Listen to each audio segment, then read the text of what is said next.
7.5 years of living with the R8, and we just thought we've never actually explained why we've still got it, where it came from, the running cost, the modification cost, absolutely everything to do with the R8 and the fact that it is never going anywhere.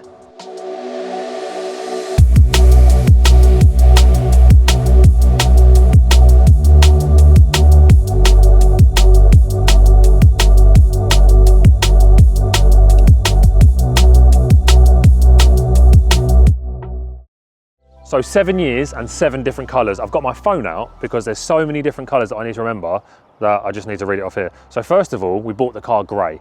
Really, really nice gray. Haven't seen it for 7 years. After that, the first wrap we ever did was 90s pop art style. For some reason, I really wanted to go like old Batman comics, you know, like the POW. And so we went really, really cool pop art, yellow, blue, red, really, really bright. After that, we went lime green. So it was almost plain lime green with the Gravity logo on the side. That was a really, really nice color combo. Really enjoyed that. And to tie that off, we had the 20-inch Futuras, my favorite wheel ever. After that, now this is everyone's favorite look. Everybody around here, all the media guys, Brazzy behind the camera, everyone always says this is the best look. The satin black look with no branding.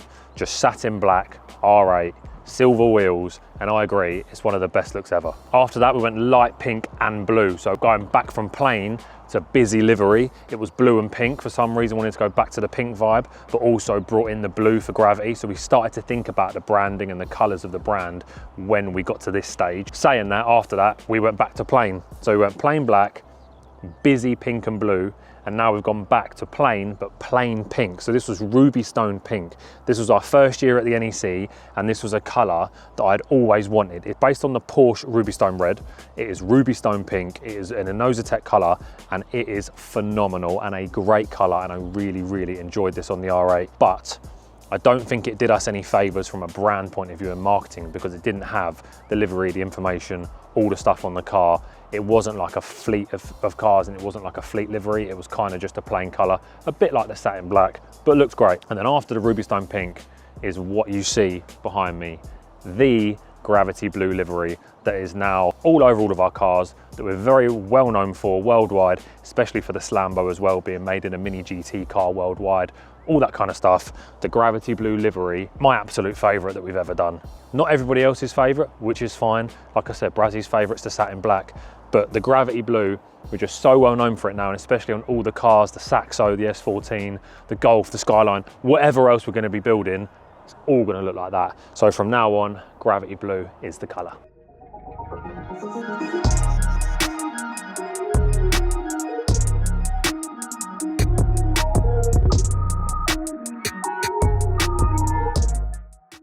So next up is something we've never really discussed, and it's why the R8?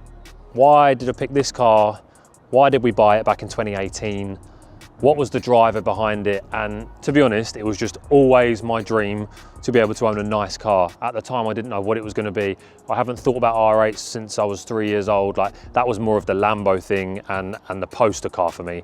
But the R8 was a 30 grand exotic car for me that I could afford, or was trying to afford. So my whole life and the whole Slams UK Gravity journey was all predicated towards me thinking, how can I buy an amazing car and the car I want? It took many, many years.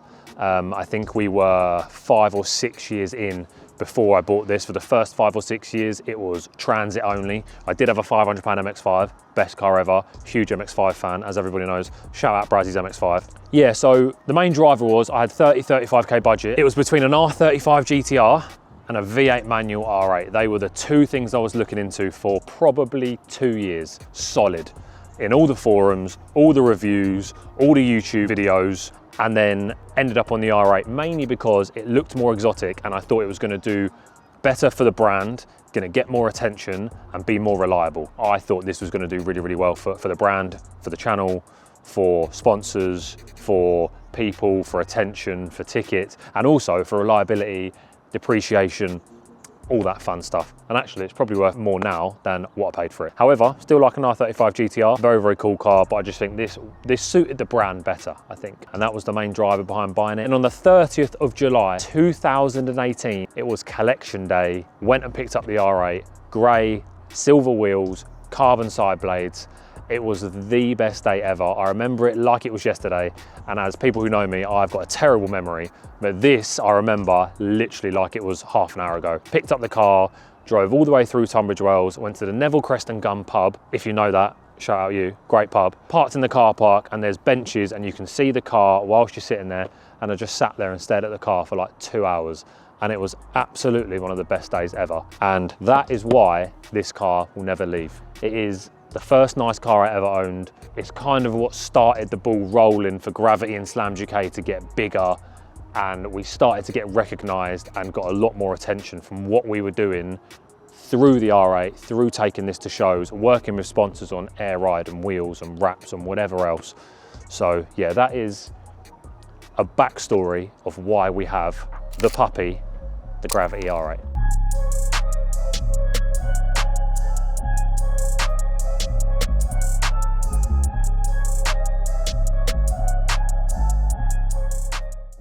We took the R8 to Worthersea when it was multicoloured and had neons.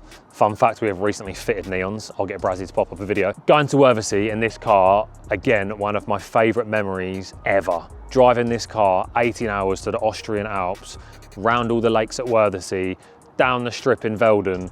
It was absolutely phenomenal. There's clips from years ago. Pretty sure that was 2019. This car did not put a foot wrong the whole time, apart from when we got home. I'd been clutch kicking the R8 up mountains and then all the way back down again, and then launching it up and down the strip in Velden, because that's what you got to do when you're there. I did need a new clutch when we got home. Then the lime green era was close after that. That was the 20-inch Futura era. Those of you that are wheel nerds and specifically remember wheels, this was on 20-inch Futuras, super rare wheel. Dan Taylor at Wheel Unique built them for me. That is when we made the R8 lime green, and we took it everywhere, every show.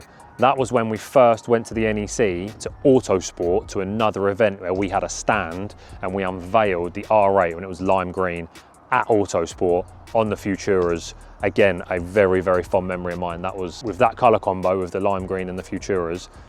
Phenomenal. So continuing on, as you can see, the car is quite low. That is because it has full air suspension, a mix of automotive and airlift management. Now that was done prior to me even buying the car. That was in my head. If I'm buying this, it's going straight on air ride, wheels, the whole lot, because I'd never ever modified a car in that way to that extent really. So it was always the dream to have an aired out Audi R8. When the car was grey, it wasn't grey for very long. Air ride was fitted while it was grey. Wheels were fitted while it was grey. And it went to its first event while it was grey, which was Players at North Weald. Throwback to that event. Great event, North Weald, very local to me here in Essex. That was the only event it went to grey. Is that a lie? That's a lie. It's not the only event it went to grey. I've just remembered. It went to an ultimate dubs or stance event at Telford as part of the Slammed UK stand. Remember, at this time, Gravity was not a brand. It was all Slammed UK. First mod was air ride and wheels. That was the first mod. Second mod was exhaust, because when you have a V8 R8, noise is important.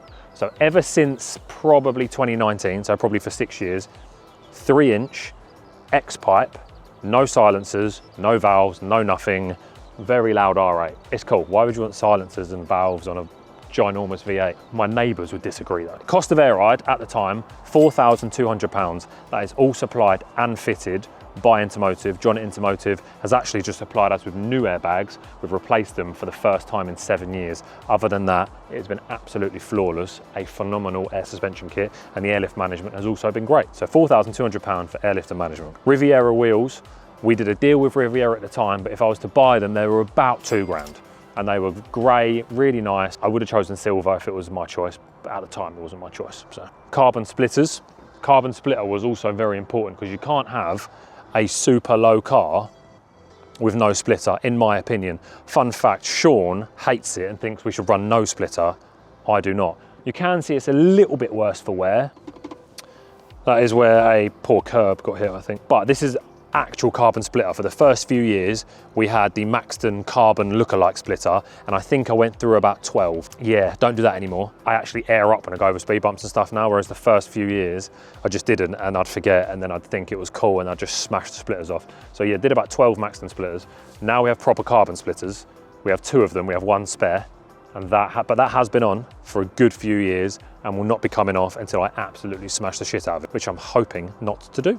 After the splitter, you might notice, those of you with eagle eyes might notice the side skirts. There is not another R8 that I'm aware of in the UK with those side skirts, because they are very hard to find prior design side skirts. I think there's one other R8 in Europe with a full wide body prior design kit, which I think is the old Rotorform white and blue one, and that is kind of what I based a lot of my dreams and hopes on. Prior design side skirts, so very, very cool, makes it sit a lot lower, and it has real nice, chunky, almost Need for Speed Underground 2, like, you know, when you're flicking through the different side skirts, and you get the small ones, the big ones, and you got the big, fat, wide skirt, chunky ones.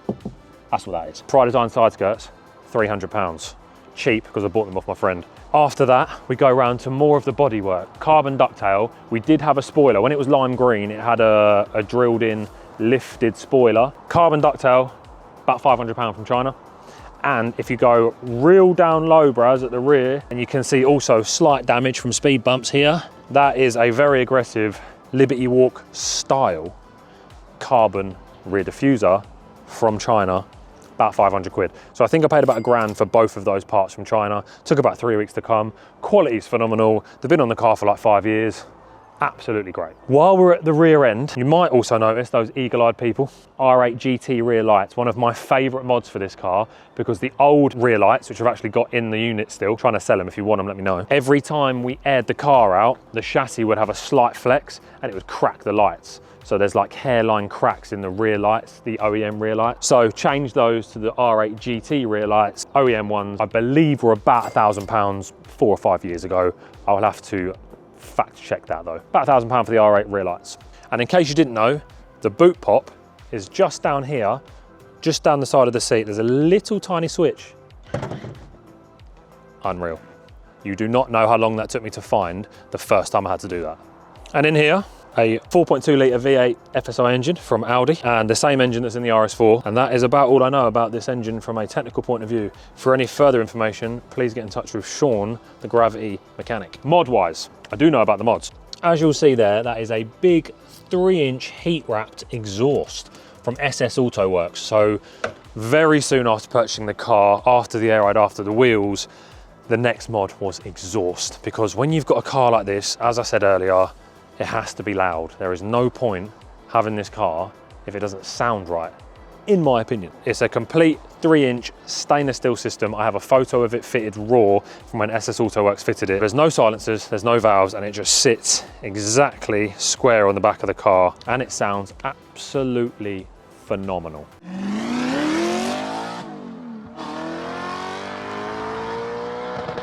It's about £1,500, and that is for a full custom 3-inch system. Other than that, engine-wise, obviously, K&N air filters. Sound phenomenal, perform well, nothing else really to say about that. Best in the game. We'll come on to maintenance in a minute, but as we carry on with the mods, let's go inside.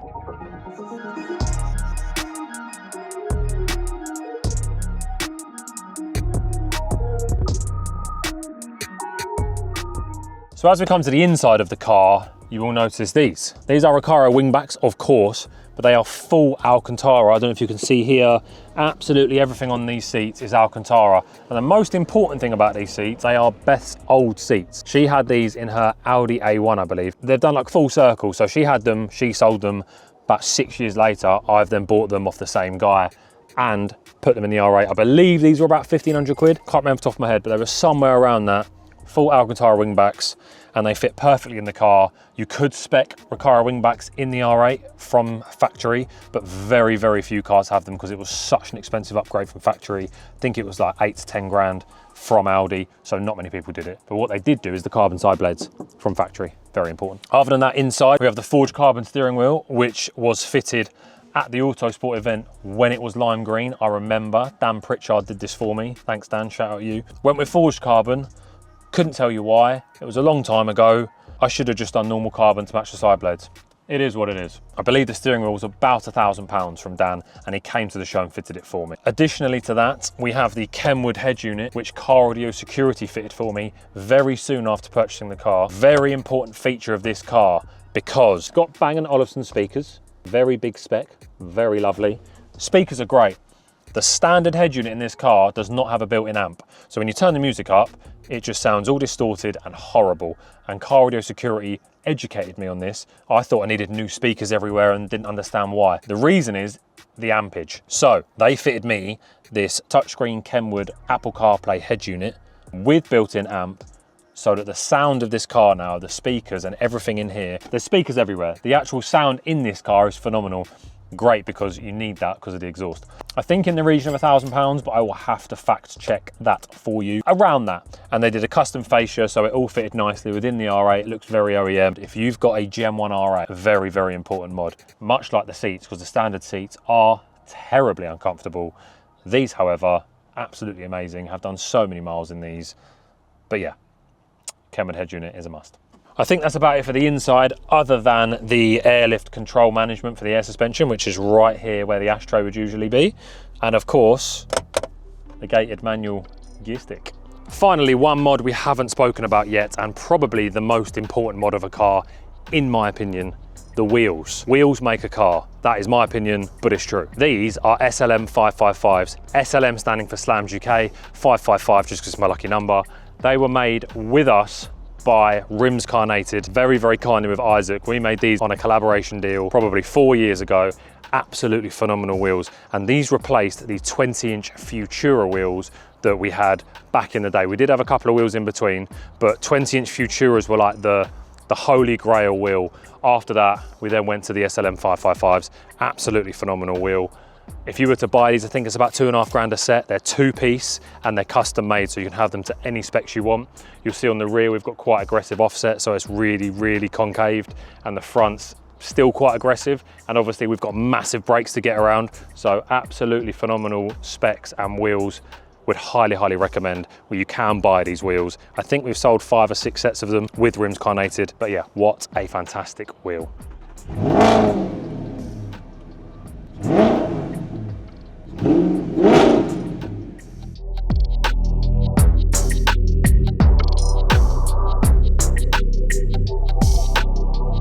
As we've gone through all the mods, we thought next, probably best to go through maintenance. How much does one of these cars cost to run? Honestly, not as much as you would think. Servicing, between £300 and £500 a year, depending on where you go and who you use and what parts you're using. Hang on. So servicing, not extortionate, especially for the car you're in. Tyres, obviously quite expensive, but how often do you need tyres? Insurance, 7-8 years ago, it was I think about £1,600 a year with all mods declared. One of the main costs actually is oil, not because of the service, but because every 2,000 to 3,000 miles, you will need to top up with 1 litre of oil. And obviously when you're using good oil, that can be a little bit expensive. So I would budget a couple £100 a year maybe. So when we bought this car, it was on 38,000 miles, I believe. It is now on 79,242 miles. And I have enjoyed every single mile, and it's been absolutely amazing to drive and own this car for that long and for that many miles. Now, the only other thing, having owned the car for that long, that we did need to replace after my trip to Worthesey that I touched on earlier, was the clutch and flywheel. Now, clutch and flywheel on this is not cheap. Oh look, Bagsy's ringing me. Bagsy, I can't talk right now, but I will call you in just a second. So the one thing we have had to replace because of the mileage and because I was clutch kicking it in mountains in Austria is clutch and flywheel. That was expensive. That was nearly £10,000. That's clutch, flywheel, master cylinder, slave cylinder, the whole shebang, and including all the labour and everything. That's how much that costs. But that is pretty much a one-off cost, and I don't drive this car that often anymore. So I think we're pretty safe. And the only other maintenance piece we have had to do on this car is brakes. We have gone through a full set of discs and pads, as you would expect with a 80,000 mile car. That was a cost of about £1,500, fitted by Audi, discs and pads, all round. And these brakes are humongous. Didn't think it was that bad. Maintenance-wise, that is all we've had to do with this car. Brakes, clutch flywheel, and servicing. It has never missed a service. It will never miss a service. Most people would imagine a V8 R8 gonna be absolutely ridiculous on fuel, 10 miles to the gallon. It's a huge engine, it's a heavy car. We are currently getting an average of 19 miles to the gallon. So not the best, not the worst. That is because we've just been doing little short trips here and there to do shoots and stuff very locally. We haven't gone on a really, really long drive that recently. But yeah, you're probably gonna get in the low 20s, I would imagine, normal driving combined. So it can be a little bit expensive on fuel. So as amazing as this car has been, we have finally run into some issues. 2,816 days in. However, not that major because we're still driving around in it. Fog light doesn't work, don't know why. We currently have a brake light on the dash saying that I need brakes, I need new brake pads 24/7. I don't. They're basically brand new EBC pads that we fitted very recently. Hard lines for the air ride have a couple of leaks, which have been on this car for best part of 7 years. We are planning to completely redo the whole air ride in the car, get rid of all the hard lines, simplify everything and just make it so it works. The only other thing that we have a slight issue with at the moment is engine light comes on sporadically. We don't know why. We've tried moving coil packs, we've tried changing spark plugs, we've tried fuel, we've tried everything. We've tried coding it out. However, one thing we haven't tried, which we are trying next, is the Motul fuel cleaner. After some research, Sean figured out that if it's been run really low on fuel, which it has done a couple of times recently, it might be sucking up all of the gunk and horribleness from the bottom of the fuel tank, and that could be causing some issues, and then the car's going into limp mode, throwing a hissy fit and closing down a cylinder, and we're not sure why. So we're going to use the Motul fuel cleaner. We're going to go out and see if that fixes the issue.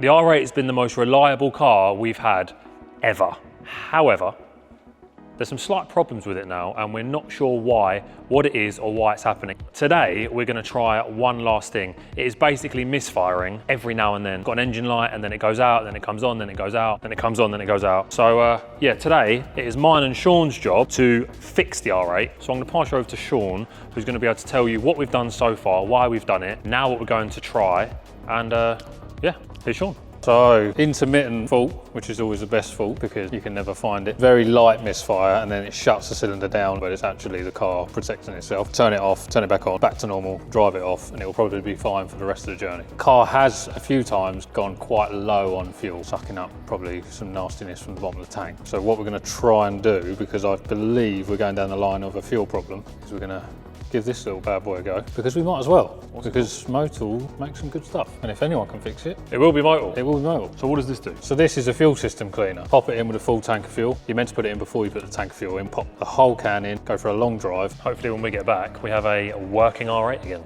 And if it doesn't, we'll just start pulling it apart. I'll say we. I'll start pulling it apart. Not me. Cool, let's put this in then and see how we get on.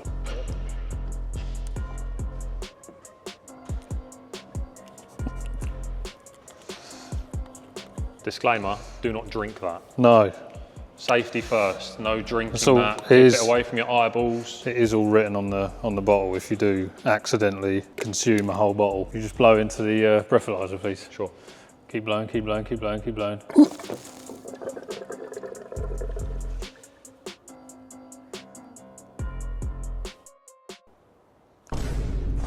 It smells very much like petrol, but a bit of extra go-go juice in it. That smells exactly like white spirit. So hopefully Motul will save us. Oh shit, it's for diesels. Oh no, this is the gasoline one. They do a diesel version. Gasolina. Gasolina. Okay, cool. So now we need to get the keys and then we should go for a drive. Keys are in it. Keys are in it. Keys are in it.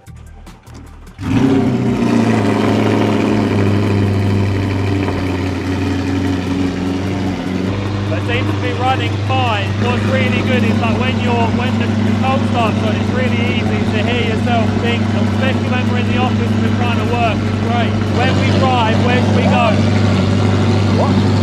When we go, I was saying, we get a coffee when we leave. Yeah. Nice day, let's go to the beach. Yes. Yeah. Beach, let's go get away. What is this? Gonna blow. Oh, it's cut it out. That's the Pandora, turn it off, isn't it? Just so we know, that's never happened before. It just counted down and turned itself off. That must be the Pandora but for override. What? Time to change the battery.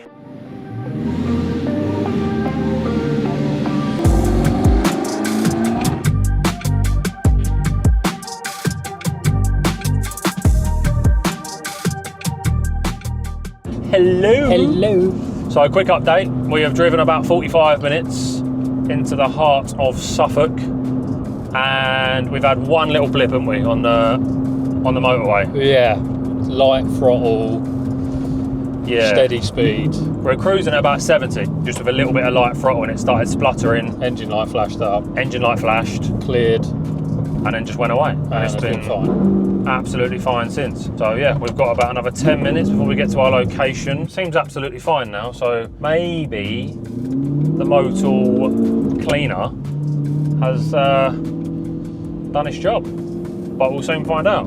I think I'm going this way. Did I go the wrong way? I went the wrong way. Did you? Yeah. Oh yes. Welcome to Brentwater Parks. Brentwater Parks. HGVs, cars and vans. I'm turning around and getting out of here.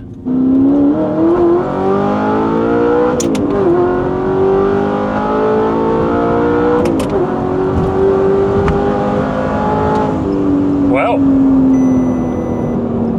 please add oil. Please add 1 litre of oil. That was weird. As we went over that bump, the air vent dropped down. Did it? And I thought, why can I feel air on my hand? All of a sudden. Since you went over that bump. Like the door's falling off. Oh, it's such a great car. So no engine light. Went through all the gears absolutely fine then, but we do need to add some oil, so I won't do any more of them sends. So what we will do when we get back is put some motor oil in the R8. Recently serviced with motor oil and now needs a little update. Nice little village. Nice little village, ruining it with the loud exhaust. Most important thing when we're out filming in weather like this, beers. It's the most important. Beers. Beers. Beers.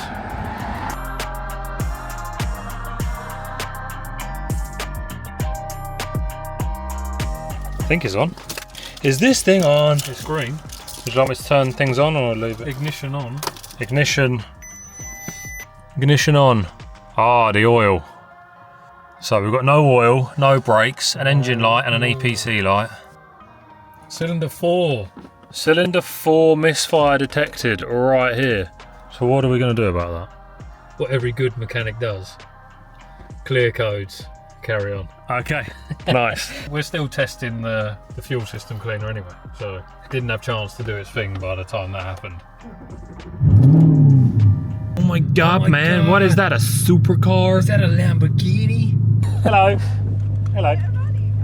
No, we have got a rally car, but this isn't, no, this is it's a promotional car. We've designed it to look a bit like a race car, but... See, my dad was a racer. Oh, very cool. So he had the Formula Ford and those are rallies. Very cool. I thought it looked low. So this is one of our vehicles to promote our car shows. Oh, what So, kind of events do you do? It's at the NEC in Birmingham in August. It's called Gravity Show, so if you Google it, it'll all come up. You've got a good sound to get Yes, your attention. that's it, exactly.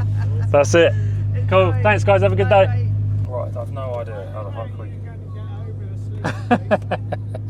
Was he saying how do we get over the sleeping? Because he just saw it go up. Ah. He's makes sense now. Hello. Hello. Hello. Hello. Yeah, that old boy was just standing there waiting and he was like... And then as soon as it went up, he was like, oh! I was wondering how he was going to get over the sleeping policeman. Sleeping policeman.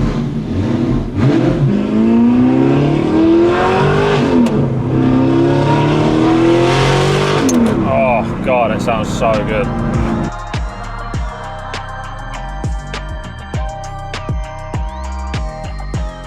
Yes, we still have an engine light.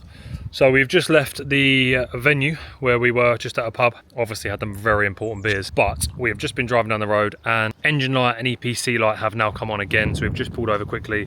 Sean is just in the car, removing some codes. We've plugged back in again. We're gonna delete all the codes and basically reset the ECU, and hopefully we'll be okay again when we come back. But for now, look at this. This weather, absolutely phenomenal. But yeah, quick update for you. Hopefully it'll be fixed very, very soon. So far, we are not making very good progress.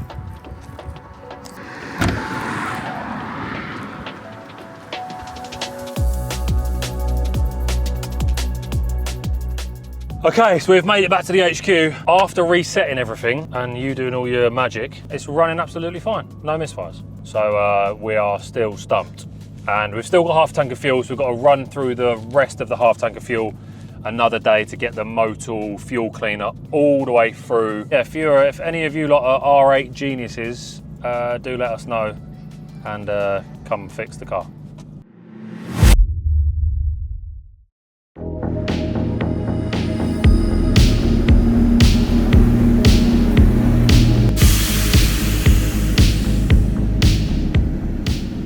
So, Motul fuel cleaner update, we have done half a tank. We need to do another half a tank of driving just to get the whole fuel cleaned and through the system. So we will update you on that very, very soon, and hopefully, the misfire will be gone, but Motul will have cleaned all of our fuel lines either way. So, 7.5 years of ownership of the Audi R8. How has it been? In short, absolutely phenomenal. I would highly recommend anyone thinking about it, you will not regret it.